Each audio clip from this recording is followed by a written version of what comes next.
오늘도 참 잘 오셨습니다.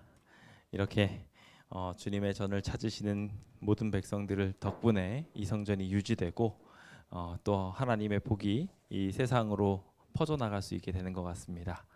그 위대한 사업에 일조하시는 모든 성도님들에게 하나님께서 넘치는 은혜 베푸시기를 소원합니다. 우리는 지난 시간에 이어서 슬기로운 사람들의 이야기를 함께 보기 원합니다. 주님께서는 당신의 사역이 마무리될 때가 가까우면 가까울수록 주님의 사업과 생각과 뜻과 합일된 사람들을 찾고자 하셨습니다.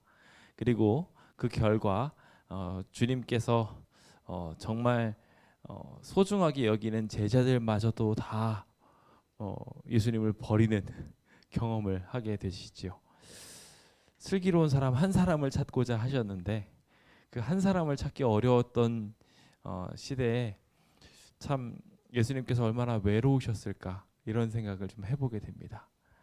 주님께서 참 힘들고 어려운 시간을 보내시다 보니 그분께서 하시는 말씀 속에서도 그런 이야기들이 묻어납니다.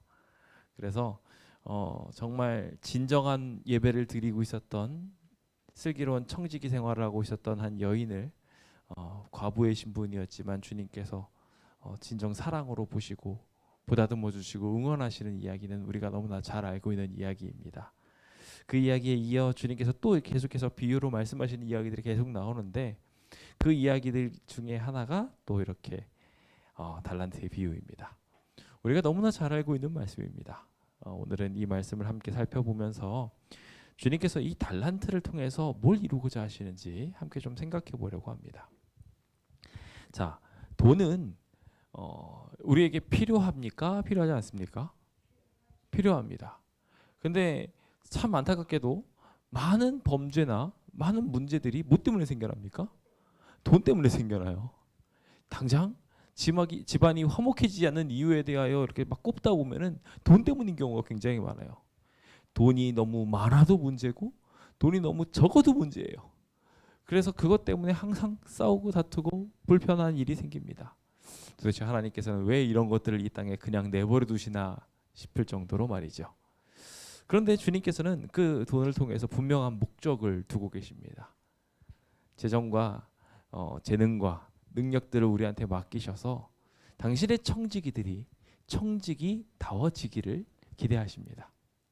하나님의 귀한 일꾼들의 마음속에 주님은 이 재정을 관리하는 일들을 통해서 또 각자의 능력과 시간들을 구별하는 일들을 통해서 우리가 일명 말하는 달란트를 관리하는 과정들 속에서 하나님께서는 우리에게 하나님을 닮을 수 있는 특별한 훈련들을 시키고 계셨던 것입니다. 오늘 우리는 슬기로운 청지기들과 축복이라는 제목을 가지고 달란트의 이야기들을 하며 주님이 우리한테 왜 이런 것들을 맡기시고 또 무엇을 기대하시는가 함께 좀 살펴보려고 합니다. 누가복음에 있는 말씀 함께 좀 먼저 살펴보도록 하겠습니다. 누가복음 12장 42절에 있는 말씀입니다. 함께 좀 읽어보겠습니다. 시작. 주께서 이르시되 지혜 있고 진실한 청지기가 되어 주인에게 그 집 종들을 맡아 때를 따라 양식을 나누어 줄 자가 누구냐? 우리가 너무나도 잘 알고 자주 나눈 말씀입니다. 주님은 지금 돈을 찾으십니까? 양식을 찾으십니까? 아니면 사람을 찾으십니까? 그렇습니다. 주님은 사실 당신에게 필요한 것이 돈이 아님을 알고 계십니다. 시간도 아닙니다. 주님은 영원히 사시는 분인데 뭐가 문제가 되겠습니까? 근데 주님한테 딱 한 가지 문제가 되는 것이 있습니다. 사람이 필요한 겁니다. 오늘 주님은 그 한 사람을 찾고 계십니다. 진실한 청지기가 되어서 지금 창고는 정말 하나님께서 만약에 맘만 먹으면 얼마든지 열어 제끼실 수 있는데 진실한 청지기가 돼서 그 양식을 지혜롭게 나눌 사람 누구냐라고 찾고 계신 것입니다. 오늘 우리의 삶 속에 주님이 이런 일꾼을 찾고 계신다라는 음성을 먼저 듣게 되시길 예수님의 이름으로 축원드립니다. 돈을 어떻게 관리할 사람을 찾는 게 아니라 일꾼을 찾고 계십니다. 다시 한번 강조드립니다. 돈을 잘 관리해서 하나님의 곳간을 풍부하게 할 사람을 찾는 것이 아닙니다. 일꾼을 찾으시는 겁니다. 이 두 가지는 아주 극명하게 차이가 납니다. 주님을 우리에게 뭔가 기대하셔서 우리가 무언가 열심히 일해서 얻어낸 것을 주님이 착취해 나가시는, 이익을 구하시는 하나님으로 여기지 않는 것이 기본적인 이 이해의 시작입니다. 하나님은 어떠한 이익을 취하시려고 지금 이 청지기를 구하는 게 아니라는 겁니다. 우리가 달란트의 비유를 생각하면서 많이들 오해하는 게 바로 그 부분입니다. 달란트의 비유, 결과적으로 막 갑절 2배씩 벌지 않았어? 라고 생각하면서 그 2배씩 벌어 제끼는 사람은 칭찬하고 아무것도 안 하고 가만히 보관 잘하고 있었던 사람은 혼나더라. 그러니까 하나님한테 이익을 못 드리면 하나님한테 혼난다. 이상하게 해석하시는 분이세요. 아니에요. 전혀 그렇지 않습니다. 하나님은 그런 분이 아니세요. 하나님은 우리를 사랑하시는 분이세요. 하나님은 우리를 사랑하시니까 그 사랑의 목적에 부합하게 우리한테 요구하시는 거예요.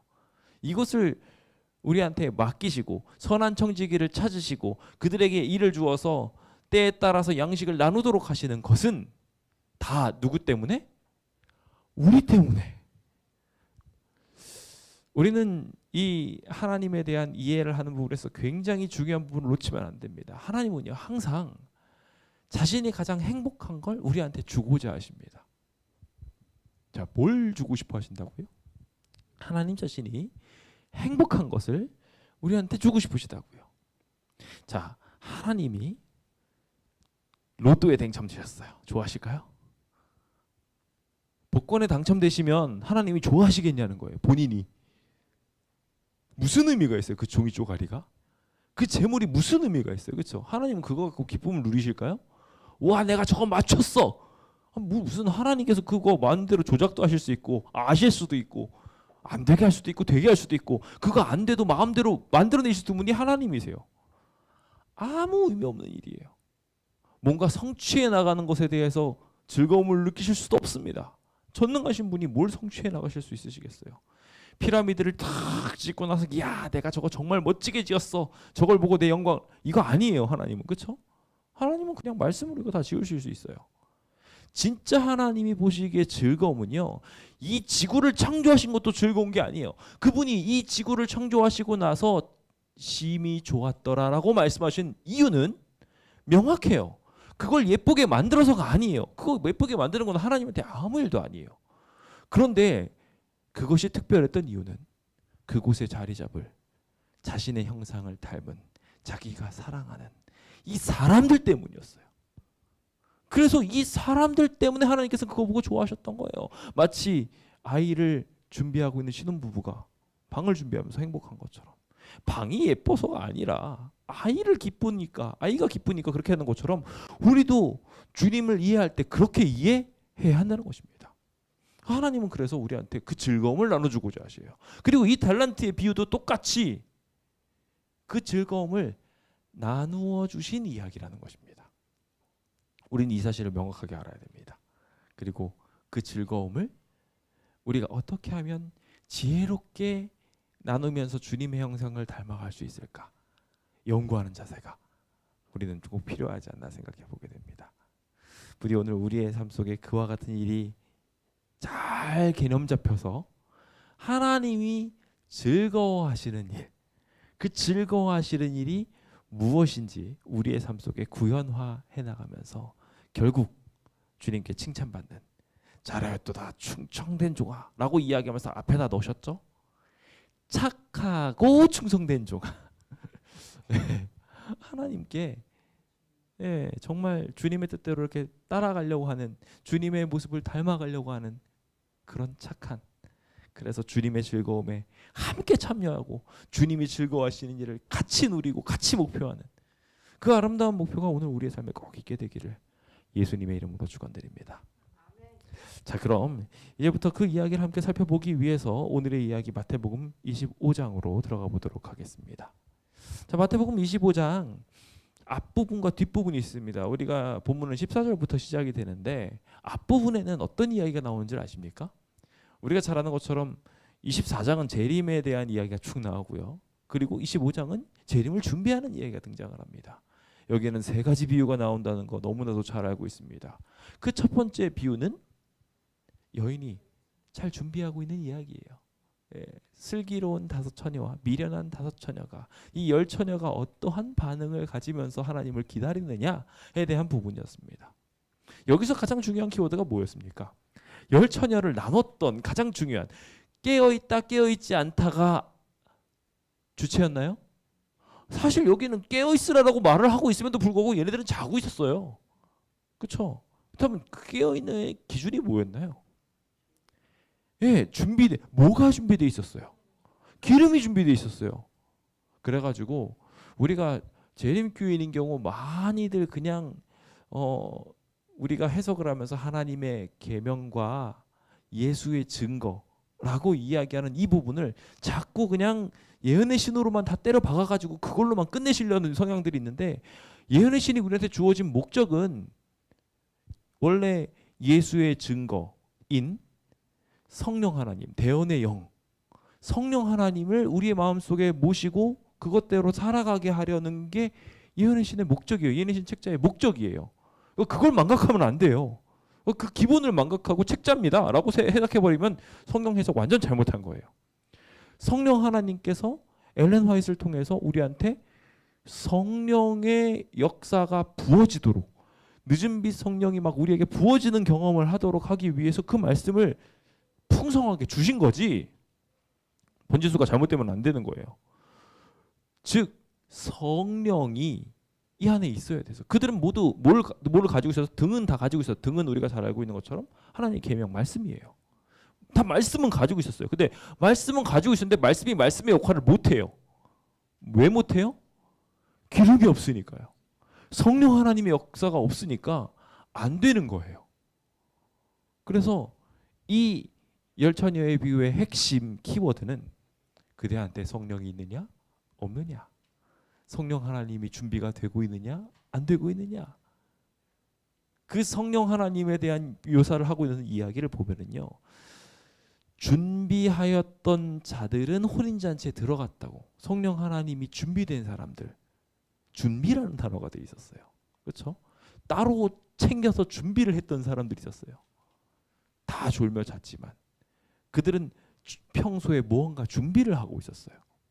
그리고 또 다른 이들이 있었는데, 또 다른 이들은 준비가 되지 않았어요. 자신의 것은 자신이 했어야 됐어요. 근데 그 자신이 준비한 것에 대해서 다른 데 가서 사라고 이야기하면서 이야기를 하게 됩니다. 그제서야 그들은 불이 나게 준비하러 갑니다만 늦었어요. 이게 굉장히 중요한 키워드 중에 하나입니다.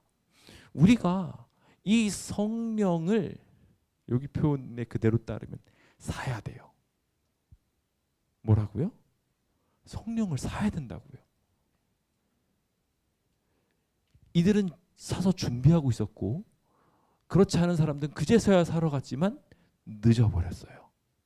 여기서 성령을 산다는 것, 기름을 산다는 건 무슨 의미를 말할까요? 산다는 것에 대한 의미는 굉장히 중요한 의미를 포함하고 있는데, 대가가 필요하다는 거예요. 하나님께서 성령을 우리한테 거저 부어주셨지만 그걸 얻기 위해서는 우리가 무언가 하나님께 바쳐야 해요. 그 과정을 표현하고 있는 것이 사라고 이야기한 부분인 거고요. 우리도 이것을 사는 과정을 해야 됩니다. 자, 그렇다면 이것을 어떻게 살 수 있는가에 대한 이야기가 그 후반 부분과 그 뒤에 후반 부분에 나오게 되는 겁니다. 그 이야기가 우리가 알게 되는 달란트의 비유고요. 그거에 대한 결론 짓는 이야기가 양과 염소의 비유예요. 그러니까 재림을 준비하는 데 있어서 성령을 준비하는데, 그 성령을 준비하는 데 있어서 가장 중요한 키워드는 뭐라고요? 성령이라고요. 그래서 성령을 사기 위해서 어떻게 해야 되느냐에 대한 이야기가 이제 달란트에서 펼쳐진다고. 그러니까 달란트의 비유 잘 살피는 거 굉장히 중요한 이야기입니다. 그렇죠? 자, 그렇다면 어떻게 이것들을 예비할 수 있는 걸까요? 자, 저는 그 산다라는 개념 자체를 이야기하기 위해 이 달란트라는 것이 무엇인지에 대해서 좀 함께 좀 고민하고 생각해 봐야 된다고 생각합니다. 어떤 이들은 이 달란트를 그냥 돈이라고 계산하는데요. 실무권에서 달란트의 비유를 검색해 보십시오. 달란트의 비유 내용을 쫙 보시면요, 거기에 보면 돈으로 국한짓지 않습니다. 시간, 재능 등등등등 막 건강부터 시작해서 모든 것들을 쫙 열고 해놓습니다. 달란트는요.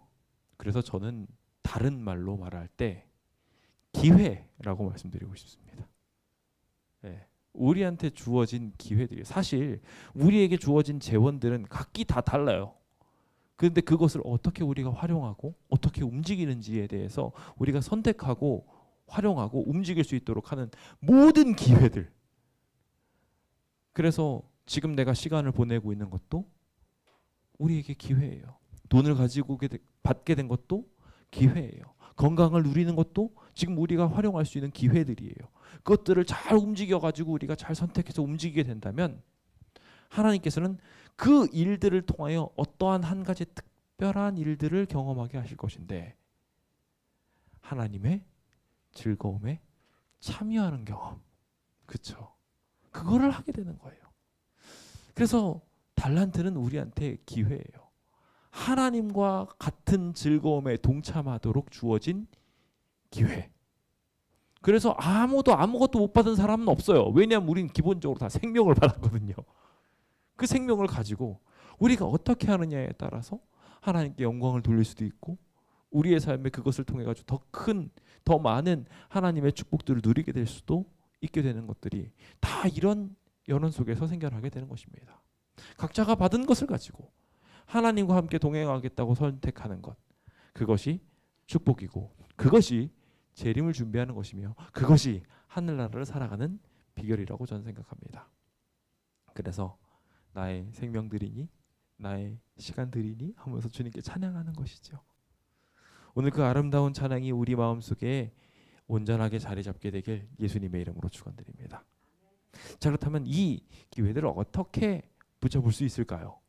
붙잡을 수 있는 방법, 청지기들이 하는 방법에 대해서 다시금 돌아가 보자면 결과적으로 지난 시간에 우리가 살폈던 이야기와 일맥상통한 이야기부터 시작하게 됩니다. 과부가 헌금을 드리는 데 있어서도 주님께서 뭘 보셨어요? 얼마를 드리느냐가 아니었어요. 그렇죠? 어떻게 드리느냐가 중요했어요. 그렇다면 우리가 일할 때도 어떤 걸 바라실까요?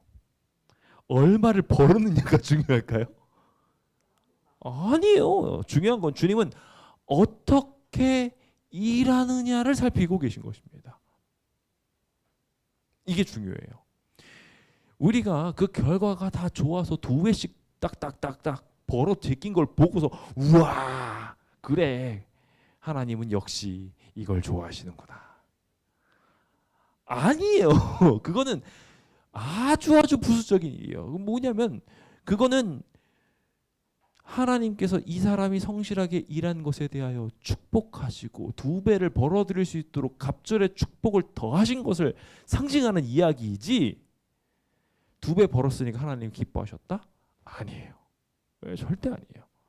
그래서 주님께서는요 그 이야기들을 뒤에서도 앞에서도 계속 반복해서 보여줍니다. 우리가 본문을 보면서 계속 확인하게 될 거예요. 자, 그래서 우리는 다시 한 번 더 주님을 확인하고자 합니다. 계시록 2장 23절에 있는 말씀입니다. 함께 읽어볼까요? 시작. 모든 교회가 나는 사람의 뜻과 마음을 살피는 자인 줄을 알지라. 내가 너희 각 사람의 행위대로 갚아주리라. 주님은요 지금 이 순간에도 우리 뜻과 마음을 살피고 계십니다. 주님이 중요하신 건 그거예요. 얼마나 막 화려하게 옷을 입었냐 이게 중요하지 않아요. 얼마나 멋지게 교회를 막 보다듬었고 화려찬란하게 교회를 꾸렸냐 아니에요. 우리가 분명하게 기억해야 되는 것은 하나님께서 우리에게 기대하시는 것을 마음이라는 것을 깨닫는 거예요. 이 본문 바로 앞에 보면은요 오히려 주님께서는 마음이 제대로 살핌 받지 못하고 있는 이 교회를 향해서 사망으로 그의 자녀들을 죽일 것이다라고까지 표현하고 계셔요. 기억해야 돼요. 우리가 마음에 어떤 마음을 품고 있느냐를 주님께서 보시기 때문에 그 동기로 인해서 극명한 차이가 벌어지게 될 것을 말이죠. 그래서 우리가 정말 동기가 순수한 상태로 주님께 충성을 다한다면 그 작은 것을 보시고 주님께서는 그 듣고 순종하는 마음에 복을 내려주실 것이고, 반대로 우리가 겉으로는 번지르하고 막 더 좋은 것, 더 커진 모습으로 보여질지 몰라도 마음속에 악이 있고 교만이 있고 타락이 있고 타협들이 있게 된다면 주님은 그 중심을 보시고, 그게 어떠한 미사역으로 속여진다 할지라도 하나님은 반드시 그 중심을 보시고 심판하신다는 것입니다. 자, 그렇다면 지금 어떻게 일하느냐를 살피시는 주님의 모습을 좀 함께 보도록 할까요? 자, 먼저 기본적으로 주님께서는요, 타국으로 떠나시면서 종들을 불려서 자기의 소유를 맡기셨다고 기록하고 있습니다. 이 자기의 소유를 맡긴 이 타국으로 떠난 이 주인은 그리스도시다라고 명확하게 예언하시는 우리에게 표현을 하고 있습니다. 주님께서는 이와 같은 일들을 하시기 위해 무엇을 하셨는지를 영감의 말씀을 통하여 쭉 설명하시는데, 당신의 생명을 주셨다고 말하고 계셔요. 예수님께서는 십자가에 달려 돌아가시는 것을 통해서 우리를 살리신 겁니다. 그러니까 지금 여기서 소유를 맡겼다라는 개념, 그리고 달란트라는 개념으로 하다 보니까 자꾸 돈으로 끝나게 되는데, 아니에요. 주님은요, 우리한테 진짜 맡긴 건 뭐냐면 생명을 맡기신 거예요. 당신의 생명을 우리한테 맡기신 것이고, 그 소유도 자기 소유를 맡김과 같다고 이야기했는데, 그 자기의 소유라는 이야기는 예수 그리스도의 생명을 말하는 이야기예요. 예수님께서 자기 생명값을 우리한테 주고 가셨어요. 우리가 그것을 어떻게 하느냐에 따라서 우리는 무한한 가치를 발현하게 될 것입니다. 왜냐하면 그 가치 자체가 예수 그리스도의 생명이시기 때문에 그래요. 그 그리스도의 생명이면 도대체 가치를, 이 창조주 생명을 어떻게 가치를 매길 수 있겠어요? 그래서 우리가 한 사람 한 사람을 생각하면서 주님께서 당신 자신의 생명을 내어주셨다는 것을 생각하면 우리는 못 받은 사람 있어요? 없어요? 없어요. 다 하나님께서는 넘치는 은혜를 베풀어 주신 것입니다. 그 은혜를 받으신 여러분은 이미 부자입니다. 아버지의 아들이라 일컬음을 받겠다고 하셨으니까요, 저 하늘에 왕자요 공주신 겁니다. 부자 되셨습니다. 그렇죠? 네. 오늘 우리가 그 귀한 축복을 이미 누리고 있는 것이고, 그런 것처럼 살아가게 된다면 우리는 아주 기쁨을 가지고 살아갈 수 있습니다. 그 무한한 가치를 지닌 사람들처럼 기쁘게 가치 있게 삶을 누리게 될 것입니다. 주님께서는 이렇게 당신 자신을 내어주시면서 우리한테 이 모든 것들을 완전하게 맡기고 가셨습니다. 완전하게 맡기셨음을 표현하기 위해서 주님께서는 그 비유 속에 아주 자주 타국으로 떠나가시는 이야기가 나와요. 그러니까 우리한테 완전하게 자유를 주셨다는 이야기예요.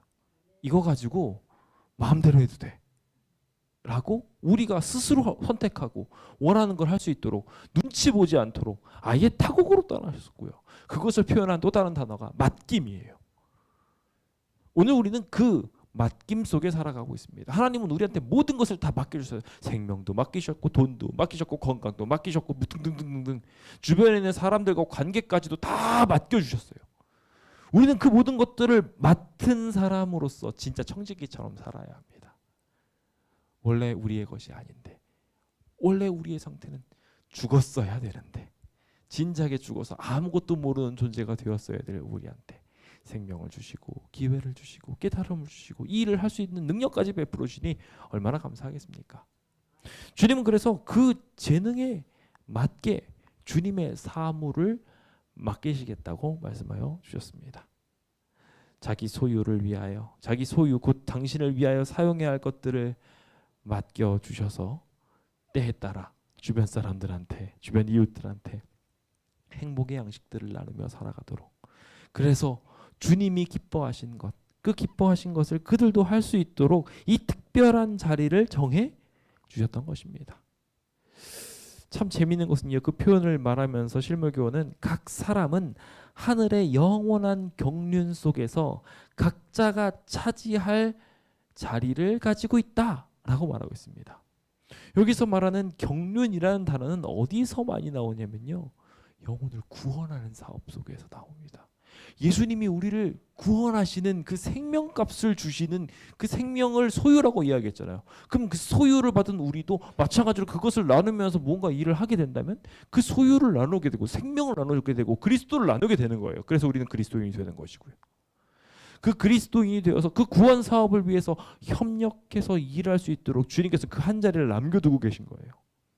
하나님이 기뻐하실 만한 그 구원의 이야기에 우리도 주인공이 될 수 있도록 각 사람에게 어떤 이들은 5달란트, 어떤 이들은 2달란트, 각각 1달란트를 등등 나눠주시면서 이 소중한 재산을 우리한테 맡겨주셨던 것입니다.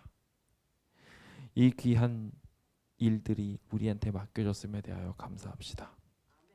그리고 주님께서 이 일을 맡기실 때 다 똑같이 맡기신 게 아니라 재능대로 맡기셨다는 것도 감사합시다. 우리가 어떤 걸 잘하는지, 무엇을 하고자 하는지까지 주님께서 잘 아시고 그런 걸 다 판단하시고 난 다음에 이 사람에게 가장 좋은 방향은 이거다라는 것을 누구보다도 잘 아시는 하나님께서 그 분량대로, 그래서 성경에서도 종종 믿음의 분량대로라는 단어가 나오잖아요. 그렇죠? 그 믿음의 분량대로 하나님 각각 다 맡겨주신 거예요. 그래서 직분도 맡겨주시고 우리에게 재능도 주시고 능력도 주시고 그러면서 하나님의 일들을 수행하게 하셨어요. 오늘은 이 일들을 통하여 하나님이 우리한테 주신 것들에 대하여 먼저 감사하는 마음 갖게 되기를 원합니다. 주님이 우리한테 이 모든 것들을 기회로서 주셨다는 것에 대하여 영광을 돌리고 기뻐할 줄 알아야 합니다. 주님께서는 그렇게 하면서 이제 일을 시키십니다. 5달란트 받은 사람과 그리고 2달란트 받은 사람들이 일을 하게 되지요. 여기서 우리는 다른 빨간 거에 눈이 이렇게 휙휙 돌아가면 안 됩니다. 5달란트를 남기고 2달란트를 남기고 하나님께서 기대하신 것은 이게 아니에요. 하나님은요, 이 5달란트 남기는 게 목적이 아니고 2달란트 남기는 게 목적이 아니에요. 목적은요, 여기서 강조한 그같이 하여예요. 네, 바로 가서 그것을 가지고 일했다는 거예요. 결과가 중요한 게 아니에요. 결과는 차이가 났어요. 주님께서는 차이나게 뭔가를 결과를 만들어내시는 것을 좋아하지 않으셔요. 주님은요, 같이 무언가 진짜 가치 있는 거를 하기를 원하셔요. 그것의 결과가 혹 차이가 날지는 몰라도 진짜 좋은 건 공평하게 나눠주신다는 거예요. 마치 공기를 공평하게 나눠주시고 물도 누구나 쉽게 마실 수 있도록 생명도 시간도 다 그렇게 공평하게 흘러가도록 만들어주신 것은, 진짜 소중한 것은 하나님께서 공평하게 주시는 거라는 것을 알게 돼요. 그래서 안식일도 어떻게 다 경험해요? 다 똑같잖아요. 다 똑같이. 하나님을 만나고 경배할 수 있는 가장 중요한 시간만큼은 다 똑같이 흘러가요. 그 가장 중요한 거는 공평하게 줘요. 주님은 그렇게 하셨고, 여기서 가장 중요했던 것은 주님께 충성하는 일이었어요. 주님께 충성하는 이 모습을 주님께서는 보셨던 것이고, 이 보셨던 이 한 가지를 가지고 하나님께서는 축복을 내리셨던 것입니다. 그래서 어떻게 일했느냐를 주님은 주목하셨고, 그 주목하시는 이야기의 2가지로 갈라지게 됩니다. 우리가 잘 아는 것처럼 5달란트와 2달란트 가졌던 이들은 주님이 기대하시는 것처럼 일했습니다. 그런데 1달란트 가진 사람은 땅에다가 묻어버렸습니다. 아무 일도 안 했던 거예요. 차라리 저는 이거를 잃어버렸다고 한다면, 만약에 열심히 일해서 재정을 빵꾸냈다고 해가지고 이렇게 혼났다면 진짜 목적이 돈이었구나라고 생각했을 거예요. 근데 아니에요. 이 사람은 땅을 파는 수고를 했어요. 그렇죠? 네, 그리고 잘 묻어두고요, 잘 숨겨두었어요. 오랜 기간 동안 주인이 자리를 비웠지만 그게 어디 있는지 알았어요. 머리로는 알았다고요. 예, 그래서 주인이 왔을 때 이거 돌려줘야지 하고 알았던 사람이에요. 만약에 여러분이라면 어떻게 하시겠어요? 자, 만약에 충성되지 않은 자신이라고 생각을 하고 한번 이 돈을 맡았을 때를 생각해 봅시다. 만약에 똑같이 이 돈을 돌려줄 거라고 생각했다면 달란트를 가지고 돈을 번 걸 가지고 내가 쓸 수도 있었어요. 그리고 함부로 다루다가 잃어버리고 뭐 탕진하고 그 다음에 가져갈 수도 있었어요. 근데 이 사람은요 그러지 않았습니다. 그거를 삿된 용도로 사용하지도 않았고 이걸 탕진하지도 않았어요. 그대로 잘 보관했다가 갖다 바쳤어요. 하지만 하나님께서는 뭐라고 하셨어요? 왜 그러셨을까요? 그러니까 이게 이득에 대한 문제가 아니라는 거예요. 얼마를 벌었느냐가 중요한 게 아니에요. 달란트가 중요한 게 아니고 주님께서는 이것을 보면서 너가 적은 일에 충성하였으니, 우리는 달란트가 큰 거라고 자꾸 이야기하면서 막 이야기를 하고 있는데 맞아요. 달란트라는 금액은 큰 거고 우리가 받은 은혜도 큰 거예요. 그런데 문제는 하나님이 보시기엔 어떤 거예요? 작은 거예요. 그래서 주님께서는 작은 것에 충성하였으니 내가 너희에게 큰 것을 맡기겠다고 말씀하셔요. 그래서 다른 복음서에서는 이것을 각각 구별해서 고을을 맡기십니다. 그렇죠? 단위가 달라요. 그렇죠? 충성한 걸 가지고서 고을을 맡기실 정도로 한 마을을 다스리도록 만드시는 일들을 주님께서 하시는 것을 보게 돼요. 그렇다는 건 주님이 바라시는 건 후자에 있다는 거예요. 누군가를 잘 보살피고 그들을 행복하게 만들어주고 나누고 그렇게 할 하나님을 닮은 일꾼을 찾는 것이지. 그래서 어떻게 일하느냐, 하나님처럼 일하느냐, 그렇지 않느냐가 중요했던 거예요. 그래서 우리가 잘 아는 것처럼 불의한 청지기에 대한 비유를 볼 때 어때요? 불의한 청지기의 비유가 나오는데 불의한 청지기의 비유는 돈을 늘렸어요, 줄였어요?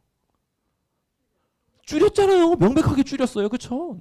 너는 이거 얼마라고 고쳤어라. 얼마라고 고쳤어라. 이러면서 주인의 재산을 축냈어요. 근데 하나님께서는요. 잘했다고 했어요. 왜요? 그 재산의 목적이 뭐니까? 나눠주는 게 목적이니까요. 그렇죠? 그러니까 그 목적과 일치하게 했으니 불의한 청지기를 보고서 지혜롭다고 이야기하고 칭찬해 줬던 거예요. 방법은 잘못됐지만 하나님의 방법, 그것은 나누고 사랑을 전하는 것이었습니다. 오늘 그 어떻게를 제대로 이해하게 됐으면 좋겠습니다. 그래서 그 어떻게를 온전히 따라가며 하나님께서 진짜 축복하실 수 있는 성령을 사는 경험 꼭 하게 되시길 예수님의 이름으로 축원드립니다.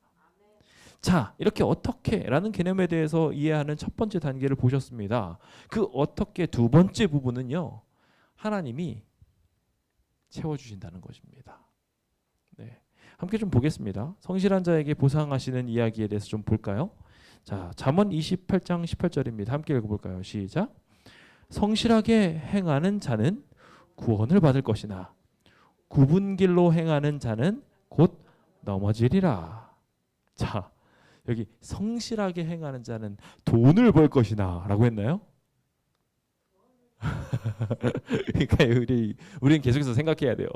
하나님께서 원래 바라시는 목적은 구원이에요. 생명이에요. 그렇죠? 그래서 구원이라는 건 결과적으로 하나님을 닮아 하나님과 함께 저 하늘에서 살게 되는 생활 양식을 말한다고 말씀을 드렸어요. 그렇죠? 그러면 성실하게 행하는 자는 결과적으로 하나님을 닮아서 그 일들을 할 수 있게 될 거라는 거예요.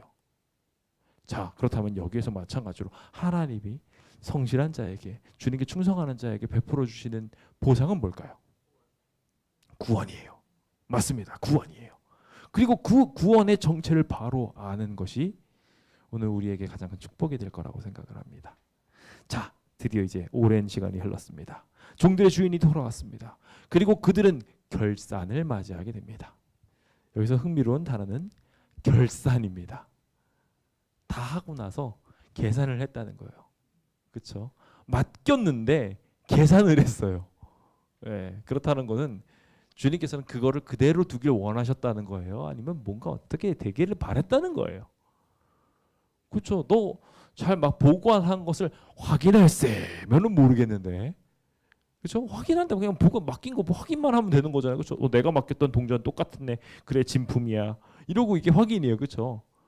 근데 이건 결산이에요, 결산, 그렇죠? 주님은 이걸 그냥 동전으로 그대로 내버려 두기를 원치 않으셨어요. 그들은 사명의 정산을 기대하는 주님을 만나게 될 것이었습니다. 우리도 동일하게 그렇게 되겠죠? 주님께서는요, 우리한테 수많은 기회들을 주셨습니다. 그리고 수많은 기회들에 대하여 언젠가 정산하게 될 것입니다. 그 정산하게 될 때가 아까 전에 말했던 신랑이 오는 시간입니다. 그 신랑이 오는 시간에 우리가 밝은 빛을 비추고 있다면 우리는 주님에게 칭찬을 받게 될 것입니다. 여기 근데 밝은 빛에 대한 이야기들에 대해서 주님께서 하신 또 다른 말씀이 있습니다. 주님은 우리한테 말씀을 하시면서 분명하게 말씀하셔서 너희는 등불이라고 이야기하면서 빛이라고 이야기해서 세상의 빛이라고, 그래서 등경 위에 두면서 이 빛을 비추게 하라고 이야기했어요. 그러면서 하신 말씀이 있는데, 이같이 너희 빛을 비추게 하여서 너희 선한 행실을 보이라고 이야기했어요. 그래서 하나님께 영광을 돌리게 하라고 이야기했어요. 자, 여기서 굉장히 중요한 키워드가 등장을 하게 됩니다. 여기서 등장하는 밝게 빛나는 결과물, 말씀을 보고 성령이 활용되어져서 밝게 비춰지는 이 상황은 결과적으로 선한 행실이었다는 것을 발견하게 됩니다. 주인이 결산하고자 했던 부분도 바로 그 부분이었고, 주인이 다시 달란트를 맡긴 이유도 뭘까요? 그럼 이 선한 행실이 더 빛나게 되기를 기대했던 거예요. 그래서 그거를 맡기는 이야기들이 그런 취지에서 계속해서 나오게 됐던 것입니다. 그래서 오늘 우리의 삶 속에서도 마찬가지로 그 사명의 정산을 하게 될 것이라는 것을 아는 것은 굉장히 중요해요. 우리도 언젠가 그 계속해서 우리가 하나님께로부터 위탁받은 어떠한 것을 가지고, 뭐 재물이든 돈이든 시간이든 뭐 관계든 관계없이 그걸 가지고 우리가 어떤 일을 했는지에 대해서 결과적으로 최종적으로 검사를 받게 될 것이라는 거예요. 그래서 그 이야기들이 이제 펼쳐지게 되는데, 주님은요 그 이야기들 하면서 그렇게 충성되게 일하는 사람들에게는 반드시 결과가 있을 것에 대하여 보증해 주셨다는 것입니다. 자, 전도지를 뿌립니다. 전도지를 뿌리면 어떤 것 같으세요? 전도지를 뿌리면은 주변 사람들이 화를 냅니다. 왜 이런 쓰레기를 우리한테 줘가지고 이렇게 바닥에다 버리게 막 기분 나빠, 막 그럴 수도 있습니다. 그래도 요즘에 점점점 소극적으로 바뀌어요, 그렇죠? 그래가지고 요즘에는 조금 더 소극적으로 바뀌어서 문자를 보냅니다. 휙휙휙휙. 제가 어느 날 중요한 일이 있어서 전화를 했는데 그 사람이 전화를 안 받으세요. 왜 전화를 안 받나 하고 확인해 보니까 제가 스팸 처리가 됐더라고요. 계속 이렇게 이런 문자들을 보내다 보니까 그 사람이 불편했는지 차단을 해버리더라고요. 저희가 이런 모습들을 보면서 우리가 이렇게 전도지를 뿌리고 뭔가 이렇게 선한 일을 하는 것이 주변 사람들한테 꼭 좋은 결과만을 불러온다는 것은 아니라는 것을 좀 보게 돼요. 우리는 좀 각오도 해야 되고요, 노력도 해야 되고, 그 부분에 헌신도 노력 그런 것도 많이 포함돼서 하게 되는 것 같아요. 그런데 과연 그런 것들이 다 무상한 것일까요? 저는 그게 분명하게 아니라고 생각합니다.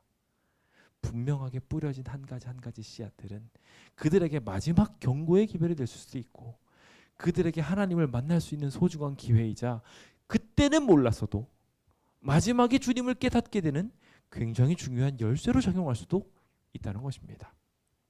그래서 우리는 주님이 우리가 한 일에 대하여 반드시 보상하실 것이라는 것을 믿는 믿음이 굉장히 필요합니다. 충성된 자에게는 하나님이 반드시 그 결과를 내주실 것입니다.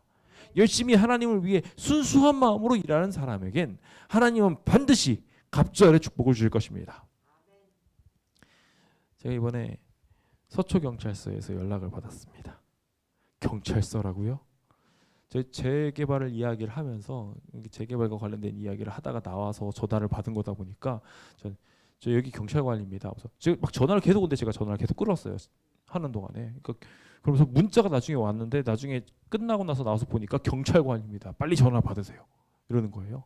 그래서 아, 우리 시위와 관련된 경찰관인가 보다고 했어요. 전화를 딱 걸었죠. 평소에 정보관들 내가 다 아는데 하고 전화를 했는데 이분이 이상한 소리를 하는 거예요. 분실물을 하나 발견을 했는데 그 분실물 안에 돈이 많이 들어있었다는 거예요. 돈이 잔뜩 들어있는데 이게 한 번이 아니고 두 번이나 이렇게 있고 거기에 광명교회라고 적혀 있고 목사님 연락처가 있어서 제가 전화했다는 거예요. 저는 스팸인 줄 알았어요. 무슨 이런 스팸이 다 있나? 이것도 새로운 유형인데? 하면서 장로님이랑 있으면서 첫 번째 제가 일단은 그게 뭔지 모르겠으니까 그 유실물이 있다고 하니 그것을 사진 찍어서 보내주십시오. 저희는 최근에 팜플렛을 만든 적이 없고 교회를 소개하는 팜플렛은 없고 뭐 이렇습니다. 그래서 쭉 설명하고 딱 끊었어요. 근데 잠시 후에 문자가 띡 날라오는데 저희 교회 이번 전도회 팜플렛인 거예요. 전도회 그거고 심지어 제가 거기에 제 전화번호가 뿌려지게 되면은 계속 연락이 올까봐 악의에 찬 분들이 저희 교회를 공격하듯 전화를 할까봐 새로 전화번호 하나를 만들어서 그 전화번호를 넣어놨거든요. 근데 굳이 거기 밑에 제 번호가 찍혀 있어요. 적혀 있더라고요. 적혀가지고 소중하게 나눠준 그게 딱 나온 거예요. 제가 그 이야기를 들으면서 그분이 이제 딱 하고 나서 제가 다시 통화를 했습니다. 이게 저희 교회가 한 건 맞는 것 같은데 이게 무슨 얘기십니까? 라고 이야기를 하니까 그분이 굉장히 감동을 받으신 것처럼 무슨 선행을 누군가가 베푸신 것 같다. 거기에 종종 이제 노숙자들이 있다 보니까 그 노숙자들을 불쌍히 여겨서 이렇게 선행을 베푸신 것 같다. 굉장히 감동스러운데 그 중에 일부가 이렇게 유실물로서 이렇게 오게 됐다라고 해서 아마 신도분들 중에 여기 있는 분들을 안타깝게 여기셔서 이렇게 오신 것 같다라고 했는데 저희는 지금 광명시에 있습니다라고 이야기를 하니까 그분이 당황하시는 거예요. 광명시요? 생각으로 이제 교대역 출구에서 발견된 거거든요. 근데 광명시에서 교대역 출구면 이거 도대체 거리가 얼마나 먼 거예요? 아무리 고민을 해봐도 교대역에 누가 가시지? 이게 몰이가 안 돼요. 이건 분명한 의도나 목적을 가지고 거길 가지 않으면은 있을 수가 없는 일인 거예요. 그래서 저희가 교대역에는 성도님이 없으신데 이게 어떻게 되는지 잘 모르겠습니다라고 이야기하면서 제가 보내드렸던 그 문자가 쫙 가게 된 거였어요. 근데 제가 그 이야기를 보면서 하나님께서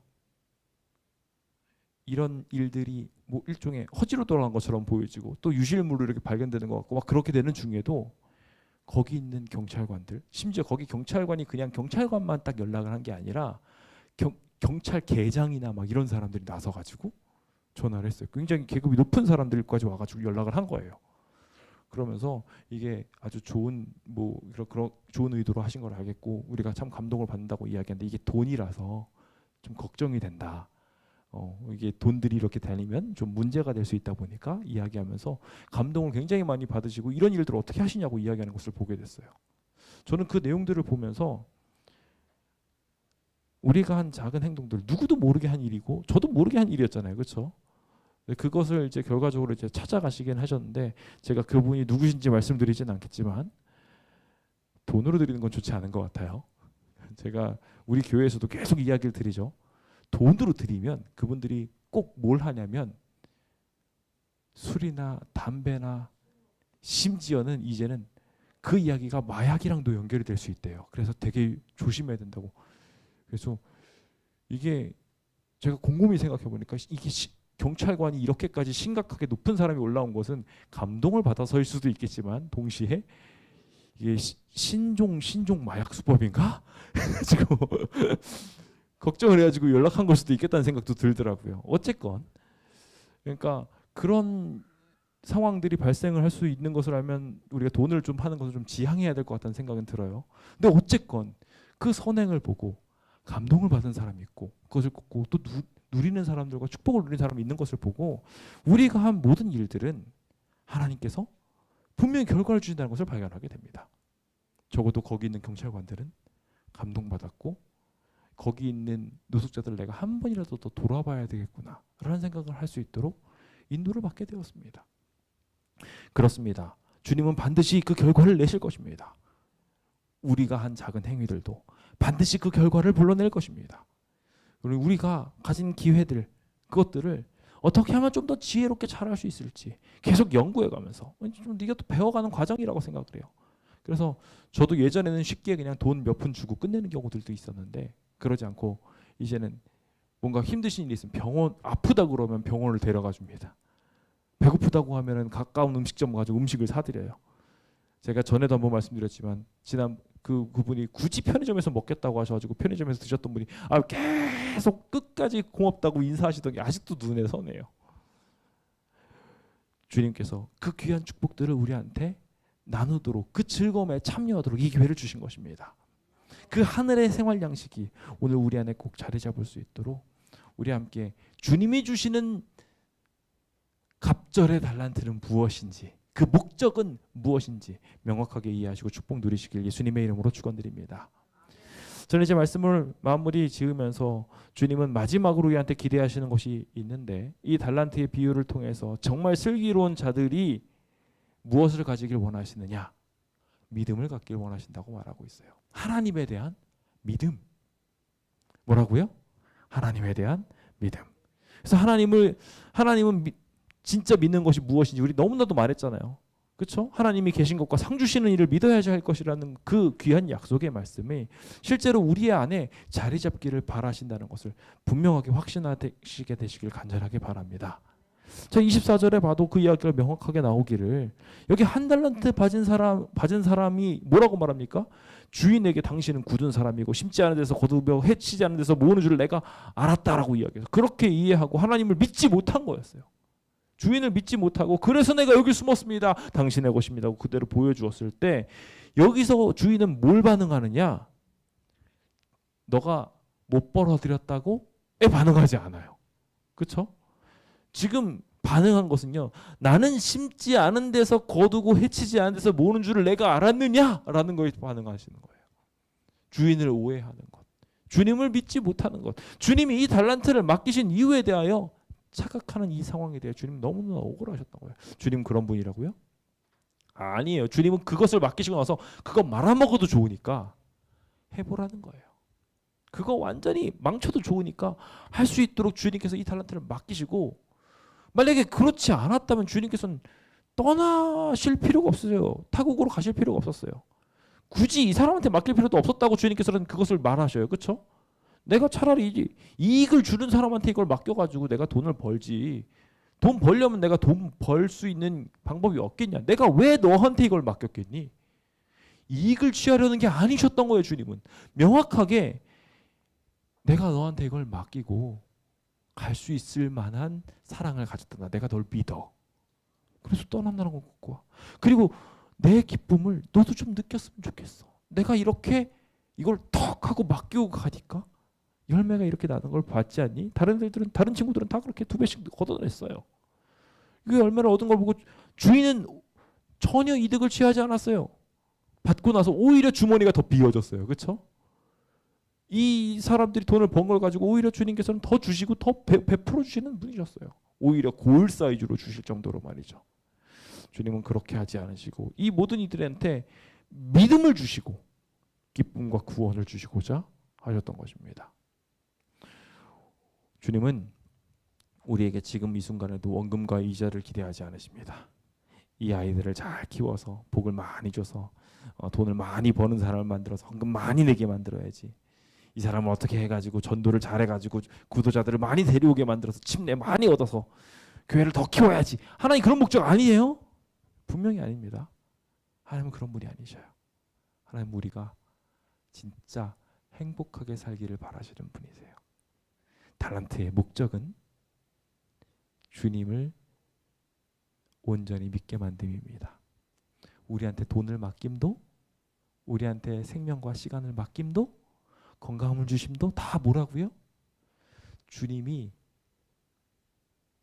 좋은 상 주시는 분이심을 알라고 이것을 주신 것이라는 거예요. 오늘 우리의 삶 속에서도 그와 같은 아름다운 일들이 일어나서 주님의 요구에 응하는 멋진 사람들 되시길 예수님의 이름으로 축원드립니다. 하나님을 믿지 못하는 사람은 결국 하나님의 나라에 들어갈 수 없습니다. 하나님의 왕국이 더 이상 있을 수 없는 것입니다. 이 악하고 게으른 종에게 벌을 준 거는요 그냥 내쫓은 거였어요. 그게 최고의 형벌이었어요. 하나님의 나라에 들어갈 수 없게 되는 일. 오늘 우리가 다 하나님의 나라에 들어갈 수 있게 되길 예수님의 이름으로 축원드립니다. 열심히 있는 자에게는 주님께서 더 열심을 주실 것을, 더 많은 축복들을 주실 것을, 더 많은 것을 맡기실 것을 생각하면서 오늘 우리의 온전한 길을 깨닫게 되시길 예수님의 이름으로 축원드립니다. 이제 저는 이제 말씀을 마무리 지으며 이 상황 속에 있는 마지막 세 번째 이야기를 다시 한번 짧게 짚습니다. 주님은요, 지극히 작은 자 한 사람에게 한 것이 곧 내게 한 것이다라고 이야기하셨어요. 하나님은 끝까지 똑같은 일관성을 가지고 하늘을 예비한다는 것은 어떤 것인지 분명하게 보여주셨습니다.